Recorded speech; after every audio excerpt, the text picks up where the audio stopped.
மாநில லாரி உரிமையாளர் சம்மேளனம் தமிழ்நாடு இன்னைக்கு காலையில் கும்மிடிப்பூண்டி செக் போஸ்ட் அருகில் எங்களுடைய 11 அம்சம் கோரிக்கையை வலியுறுத்தி நாங்கள் ஒரு ஆர்ப்பாட்டத்தை நடத்தினோம். இதில் தமிழகத்தில் இருந்த பல்வேறு பகுதியிலிருந்து வந்திருந்த சங்க பிரதிநிதிகள், ஆல் இந்தியா மோட்டார் டிரான்ஸ்போர்ட் காங்கிரஸினுடைய சேர்மேன், அதே மாதிரி ஆல் இந்தியா மோட்டார் டிரான்ஸ்போர்ட் காங்கிரஸினுடைய வைஸ் பிரசிடென்ட் எல்லாருமே இந்த கூட்டத்தில் கலந்துக்கிட்டாங்க. ஆந்திரா, கர்நாடகா, தமிழகத்திலிருந்து முழுசும் அத்தனை பேருமே வந்து கலந்துக்கிட்ட இந்த கவன ஈர்ப்பு ஆர்ப்பாட்டத்தில் முடிவில் நாங்கள் வந்து ஒரு மனு கொடுக்கறது, நம்ம டிரான்ஸ்போர்ட் கமிஷனர்கிட்ட எங்களுடைய கோரிக்கையை மனு கொடுக்கறதுக்கு வந்திருந்தோம். அவர் இந்த வரைக்கும் கிட்டத்தட்ட 1 மணி நேரம் 1.5 மணி நேரம் எங்களுக்கு நேரம் ஒதுக்கி இந்த மனுவை ஒவ்வொன்றா டிஸ்கஸ் பண்ணதில் அவர் என்ன சொல்லியிருக்கார் அப்படின்னா, ஒரு 15 நாள் கமிட்டி போட்டு, கமிட்டினா மாநில சங்கத்தினுடைய பிரதிநிதிகள், அதுவும் போலீஸ் அத்தாரிட்டி, போலீஸ் கேஸ் சம்மந்தமாக நான் கேட்டிருக்கோம். அதுக்கும் அடுத்தது ஆர்டிஓ இஷ்யூ சம்மந்தப்பட்டது எல்லாமே இது வந்து நம்ம கமிட்டியில் 2 கமிட்டி போட்டு 2லேயும் அடிக்கடி, அதாவது 2 மாதத்துக்கு ஒருக்க ஒரு கமிட்டி நம்ம கூட்டத்தை போடுவோம்னு சொல்லியிருக்காரு.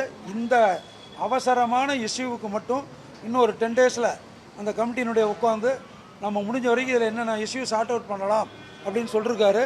இதுலேயே எங்களுடைய 11 அம்ச கோரிக்கையில் பார்த்திங்கன்னா 3 கோரிக்கைகள் வந்து அரசாங்கம் சம்மந்தப்பட்டது. அதாவது என்னென்னா, நகராட்சி சீட்டு, அதாவது லாரி உரிமையாளர்கள்லாம் வந்து தேசிய பர்மிட்டோ அல்லது வரியெல்லாம் செலுத்தி தான் நாங்கள் இயக்கிட்டுருக்கோம். ஆனால் இப்போ லோடு ஏற்ற போகிற இடத்துலையும் இறக்க போகிற இடத்துலையும் பேரூராட்சியாக இருக்கட்டும், நகராட்சியாக இருக்கட்டும், இந்த மாதிரி இடத்துல நகராட்சி சீட்டுங்கிற இதெல்லாம் ஆக்டராக வசூல் பண்ணுறாங்க. அதை வந்து நீங்கள் நகராட்சி கமிஷனரை பாருங்கன்னு சொல்லியிருக்காரு. அடுத்து நம்முடைய கவர்மெண்ட் வந்து ஆன்லைன் கேஸ் போடக்கூடாது, நாங்கள் போலீஸ் காவல்துறையில் ஆன்லைன் கேஸே போடக்கூடாதுன்னு நம்ம சொல்லியிருக்கோம். ஏன்னா போடுறாங்க, வண்டி இல்லாமையும் சில நேரத்தில் அதிகமான ஒவ்வொரு வண்டிகளுக்கு ஏகப்பட்ட கேஸ் வருது, தவறாக போடுறாங்க. அதுக்கு சுட்டி காட்டுறதுக்கு நீங்கள் அரசுக்கிட்ட முறையிடன்னு சொல்லியிருக்காங்க. அதுக்கு அடுத்தது பார்த்திங்கன்னா, நம்ம டீசல் விலை மாண்புமிகு முதல்வர் அவர்கள் போன தேர்தல் வாக்குறுதியிலேயே 4 வருஷத்துக்கு முன்னே 4.5 வருஷத்துக்கு முன்னையே சொல்லியிருக்காரு, 4 ரூபாய் டீசல் விலையை குறைப்போம்னு சொல்லியிருக்காரு. ஆனால் இது வரைக்கும் அவர் குறைச்சப்பாடு இல்லை. அடுத்த தேர்தலுக்கு பிரச்சாரத்துக்கு கிளம்பிட்டார்.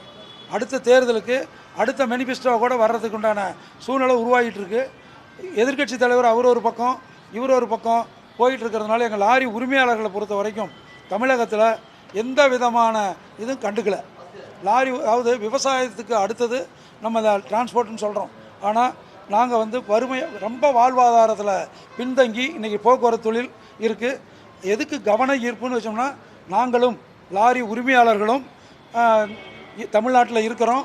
அதாவது கிட்டத்தட்ட 25 லட்சம் லாரி வாகனங்கள், கனரக வாகனங்கள் 6.5 லட்சம், எல்சிவி சின்ன வண்டியெல்லாம் ஒரு 20-22 லட்சம், இன்னும் சில்லற வண்டியெல்லாம் இருக்குது. 25-26 லட்சத்தை நம்பி இருக்கின்ற உரிமையாளர்களும் சரி, அதனுடைய டிரைவர் ஓட்டுநர்களும் சரி, அதனுடைய சம்மந்தப்பட்ட மெக்கானிக்கல், பெயிண்ட்ரு, ஆட்டோமொபைல்ஸ் எல்லாமே சேர்ந்தோம்னா கிட்டத்தட்ட 2 கோடி பேர் இந்த போக்குவரத்து துறையில் நேரடியாகவே நாங்கள் இருக்கிறோம். அதனால் நாங்களும் ஒரு வாக்காளர்கள் தான் அப்படிங்கிறத நம்முடைய அரசுக்கு கவனத்துக்கு கொண்டுட்டு போகிறதுக்காகத்தான் நாங்கள் இந்த கவன ஈர்ப்பு ஆர்ப்பாட்டத்தை நடத்தினோம். எங்களுக்கு முக்கியமான 3-4 கோரிக்கைகளை அரசு தான் இன்னும் தீர்த்து வைக்கணும். இதில் வந்து முக்கியமான ஒரு 5-6 கோரிக்கையை நம்முடைய டிரான்ஸ்போர்ட் கமிஷனர் கமிட்டி மூலம் தீர்த்து வரேன்னு சொல்லியிருக்காரு. இன்னும் 5 நாளில் முடிவு சொல்கிறேன்னு சொல்லியிருக்காரு. இந்த அரசு எங்களுடைய கோரிக்கையை, அதாவது இந்த டீசல் விலை, நகராட்சி போன்ற ஆன்லைன் கேஸ் சில சமாச்சாரங்களை கண்டுக்கலைன்னா எங்களுடைய மாநில லாரி உரிமையாளர் சம்மேளனத்தினுடைய செயற்குழு கூட்டம் இன்னும் 20-25 நாளில் நடைபெறுகிறது. அதில் காலவரையற்ற வேலை நிறுத்தம் கூட நாங்கள் எடுக்க வேண்டிய சூழ்நிலை எங்களுக்கு எதுவும் செஞ்சு கொடுக்கலன்னா காலவரையற்ற வேலை நிறுத்தத்தை கூட நாங்கள் அறிவிக்கிற சூழ்நிலைக்கு தள்ளப்படுவோங்கிறத தெரிவிச்சுக்கிறேன். அதாவது அடுத்தது தமிழகத்தில் இப்போ சென்னையில் பார்த்தீங்கன்னா, இன்னொன்று சென்னையில் அதாவது ஒரு விபத்து ஏற்பட்டால், லாரியிலையோ எதில் பண்ணாலும் விபத்து ஏற்பட்டால் அப்போ என்ன வரும்? விபத்தில் மரணம் அடைஞ்சிடுறாங்க. உண்மையாகவே லாரியில் விபத்து ஏற்பட்டு மரணம் அடையும் போது நாங்களும் ஒரு மனிதர்கள் தான், எங்களுக்கு அதனுடைய முழு வழியும் எங்களுக்கு தெரியும். ஆனால் அது எங்கள் டிரைவர் காரணமோ அல்லது வர்றவங்க வந்து காரணமோ, ஏதாவது விபத்து ஏற்பட்டு மரணம் அடையும் போது அந்த லாரியை 100 நாள் நிறுத்தி வைக்கிறோங்கிறாங்க. 100 நாள் இயக்க மாட்டோம், போலீஸ் நிலையத்திலே நிறுத்தி வைக்கிறோன்னு சொல்கிறாங்க. ஆனால் இந்த 100 நாள் நிறுத்தி வச்சுருந்தா எங்களுடைய வாழ்வாதாரம் எவ்வளவு பாதிக்கும் அப்படிங்கிறது அவங்களுக்கு தெரியல. அதனால் தயவு செஞ்சு காவல் அது போய் கேட்டோம்னா இல்லை நாங்கள்லாம் உத்தரவு சொல்லலைங்கிறாங்க.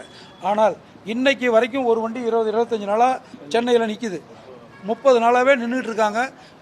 நாங்கள் போய் கேட்டால் நாங்கள் அந்த மாதிரி ஆர்டர் இஷ்யூ பண்ணலன்னு சொல்கிறாங்க. இல்லை, அதனால் எங்களுக்கும் அதனுடைய வழி தெரியும்.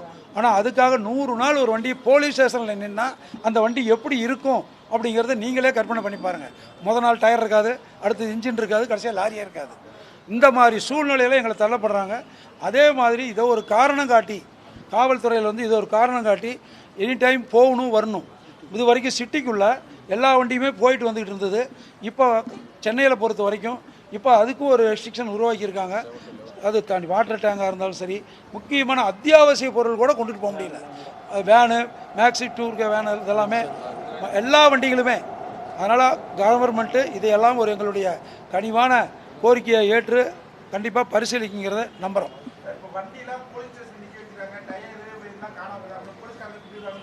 சார், போலீஸ்காரங்க திருடனுங்கிறது இல்லை, அவங்களுக்குலாம் ஏகப்பட்ட பணிகள் இருக்குது காவல்துறையில். இல்லை போலீஸ்காரங்க சார் பாதுகாப்பு காவல்துறையை அவங்க பணி செய்கிறதுக்கே நேரத்தில் இந்த வண்டி ரோட்டில் ஓரமாக நிற்கும். நான் போகலாம், இன்னும் சார் நீங்கள் போகலாம், நான் போகலாம், யார் வேணாலும் அதை எடுத்துகிட்டு போயிடுவாங்க. நாங்கள் காவல்துறையை அதில் குற்றமே சாட்டலை. அது யார் பொறுப்பு, அவங்களும் என்ன பண்ண முடியும், அவங்க வந்து சொல்ல மாட்டாங்க.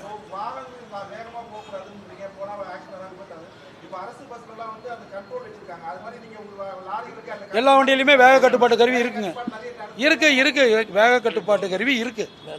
மேனுஃபேக்சர் இருக்காங்க. நாங்கள் வண்டி இருந்தால் தான் எஃப்சியே ஆகும்.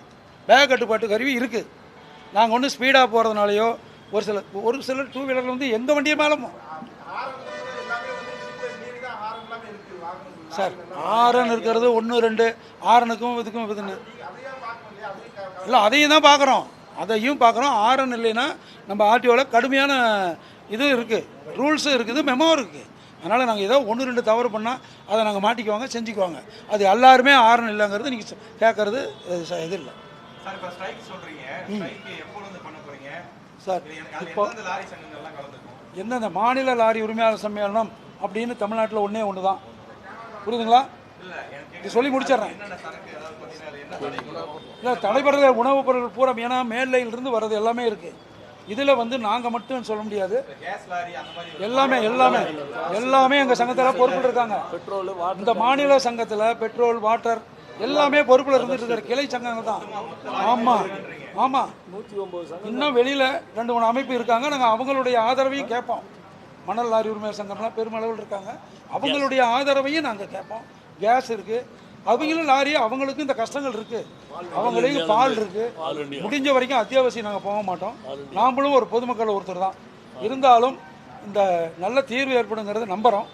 இல்லைன்னா இந்த வேலை நிறுத்த போராட்டத்துக்கு நாங்கள் தள்ளப்படுவோங்கிறது மட்டும்தான். தேதி கெடுங்கிறது 20 நாள் அவர். ஆமாம். இல்லை, அடுத்த வாரமே கமிட்டி போடுறேன்னு சொல்லிட்டாங்க. எங்களையும் அவங்க பிரதிநிதி எல்லாம் உட்காந்து என்னென்ன இஷ்யூ சார்ட் அவுட் பண்ண முடியும். 10 கோரிக்கை வச்சுருக்கிறோம்.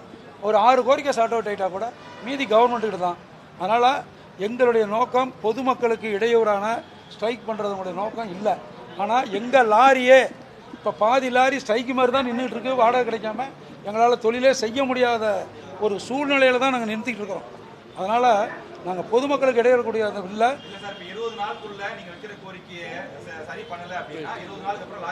எங்களுடைய செயற்குழு கூட்டம் நடத்துகிறோம். செயற்குழு கூட்டத்தில் முடிவு பண்ணி அன்னைக்கு தேதி அறிவிப்போம். எண்ணெயிலிருந்து லாரி ஓடாதுங்கிறது எங்கள் செயற்குழு கூட்டத்தில் தான் நாங்கள் அறிவிப்போம். 20 நாள் நாங்கள் பார்த்துக்கிறோம். தமிழகத்தில் இருக்கக்கூடிய 22 எல்லை சோதனை சாவடிகளை அகற்றணும். எல்லை அந்த சோதனை வெளியூர்ல இருந்து என்ன கடத்தல், அது கடத்தலை மட்டும் அவங்க பார்க்கலீங்க. கடத்தலை மட்டும் பார்க்கல, பர்மிட் போடுறது எல்லா வேலையுமே முதல்ல இருந்துச்சு. நாம் இப்போலாம் ஆன்லைனில் எல்லா வேலையுமே வந்துடுச்சு.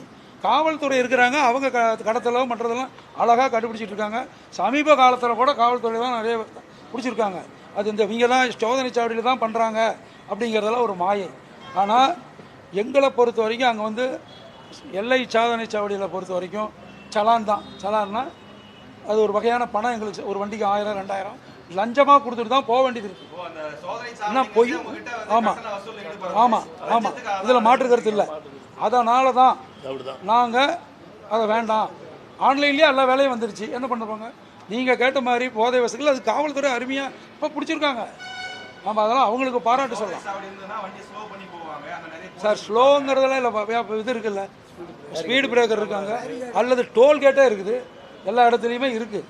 அதனால் அந்த சோதனை சாவடி இருந்தால் ஸ்லோ பண்ணி போகிறாங்க.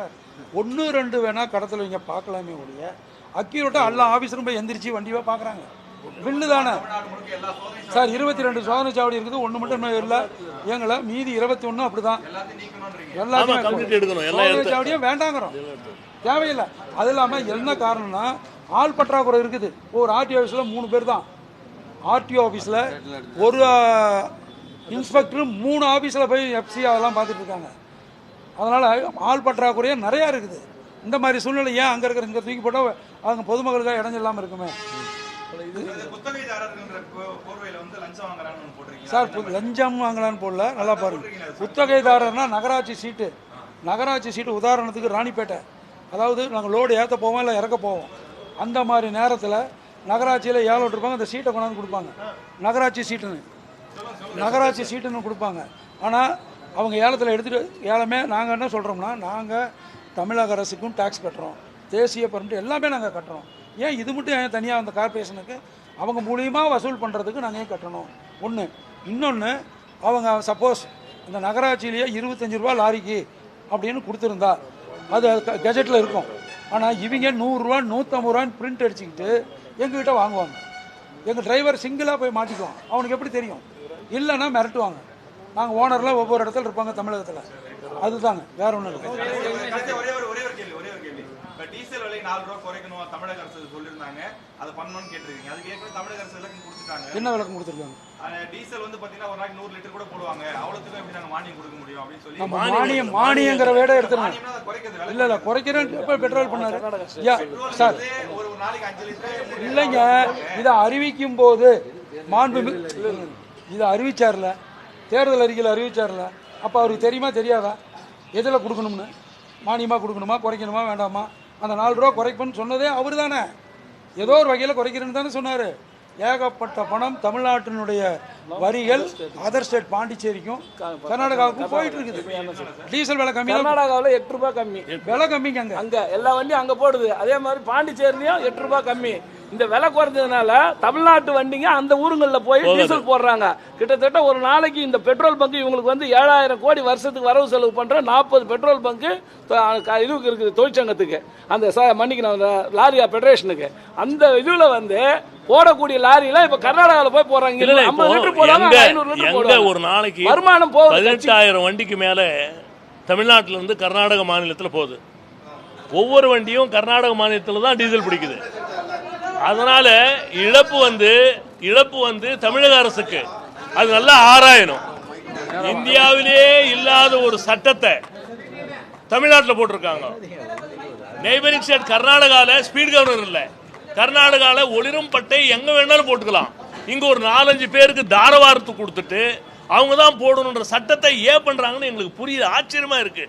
அது மாத்திரம் இல்லை, பார்டர் செக் போஸ்ட் இந்தியாவில் இருக்கிற 17 மாநிலங்களில் பார்டர் செக் போஸ்ட் அகற்றப்பட்டு விட்டது. நேற்று இரவு 15 இடங்களில் தெலுங்கானாவில் அகற்றப்பட்டு விட்டது. அடுத்த மாதம் 20ஆம் தேதி மகாராஷ்டிரா மாநிலத்தில் அகற்றப்படுகிறது. கர்நாடகா, தமிழ்நாடு தவிர ஒரு 2-3 ஸ்டேட்டை தவிர ஆல் ஓவர் இந்தியாவில் இருக்கிற செக் போஸ்ட் எல்லாம் எடுத்துட்டாங்க. ஒரு மாபெரும் கொள்ளையடிக்கிறதுக்கு ஒரே காரணத்தினால தான் border check post. Border check போஸ்ட்ல ஒவ்வொரு வண்டியும், எந்த வண்டியா இருந்தாலும் சரி, 1000 ரூபாய் இல்லாம கும்மிடி பூண்ல எந்த வண்டியும் உள்ள வரதில்ல, 500 ரூபாய் இல்லாம ஒசூல் இருந்து வண்டி வெளியே போறதில்ல. கர்நாடகத்தில் அதே மாதிரி 1000 ரூபாய் இல்லாம அந்த வண்டி போறோம். அதனால தான் பார்டர் செக் போஸ்ட்டை உடனே நாங்கள் எடுக்க சொல்றோம். எங்களை கண்ட்ரோல் பண்ண வேணாம்னு சொல்ல. இங்கிருந்து 500 கேமரா போட்டிருக்கீங்க, நாங்கள் ஆன்லைன் எல்லாம் டாக்ஸ் பக்கா நாங்கள் கட்டிடுறோம். அது ஒன்று. இந்த கார்பரேஷன் டாக்ஸ் வெளி மாநிலத்துக்கு வர்ற வண்டிங்க, எல்லா வண்டிங்களும் இது மாதிரி கார்பரேஷன்ல டாக்ஸ் ஆச்சரியமா இருக்கு. இது ஒரு பெரிய பகல் கொள்ளை. எதனால நம்ம கொடுக்கணும் அதை எங்களுக்கு ஆச்சரியமா இருக்குது. இந்தியாவிலேயே அதிகமான சுங்க சாவடிகள் டோல் எடுத்துக்கணும்னா தமிழ்நாட்டில் காலாவரையற்ற டோல், கன்செஷனர் பீரியட் முடிஞ்ச பிறகால பல டோல் இருக்குது. அதான் முதல் மந்திரி அவர்கள் அறிவித்தார். அதே போல முதல் மந்திரி ஆகட்டும், எதிர்கட்சி தலைவர் ஆகட்டும், இப்போ பிஜேபி கூட்டணி வைத்திருக்கின்ற எடப்பாடி பழனிசாமி அவர்கள் நாளையே பேசி ஒரு சுமூகமான தீர்வு கொண்டு வரட்டுமே. அதுக்கு முன்ன அவரும் சொன்னாரு சுங்க சாவடி அகற்றுவோம் அப்படின்னு சொல்லிட்டு. இதே மாதிரி பல பிரச்சனை 10 நாளைக்குள்ள பிரச்சனை முடிக்கணும்னு சொல்லியிருக்கிறாங்க. அந்த பிரச்சனை முடிக்கலாம். ஆல் ஓவர் இந்தியாவிலிருந்து இவங்க கமிட்டி முடிஞ்ச உடனே டேட் அனௌன்ஸ் பண்ண உடனே அகில இந்தியாவில் இருந்து எந்த வாகனமும் தமிழ்நாட்டுக்குள் நுழையாது என்பதை தெரிவித்துக் கொள்கிறோம். எல்லாமே காரணம் என்னன்னா, கேஸ் அசோசியேஷன் வந்திருக்காங்க, எங்களோட எல்லாம் இருக்காங்க கூட. அகில இந்திய லாரி மோட்டார்ஸ் காங்கிரஸ் இதை உன்னிப்பாக கவனித்து அடுத்த மாநிலத்திற்கு இந்த மாதிரி விஷமான பிரச்சனைகள் வரக்கூடாது என்ற காரணத்தினால்தான் நாங்கள் இந்த கூட்டத்தில் கலந்து கொண்டு தமிழகத்தை எச்சரிக்கிறோம். அத்துடன் எந்த வண்டியும் இவங்க கூட்டத்தில் அனௌன்ஸ் பண்ண உடனே தமிழ்நாட்டுக்குள்ள எந்த வண்டியும் வராது, அதை தெரிவித்துக் கொள்கிறோம்.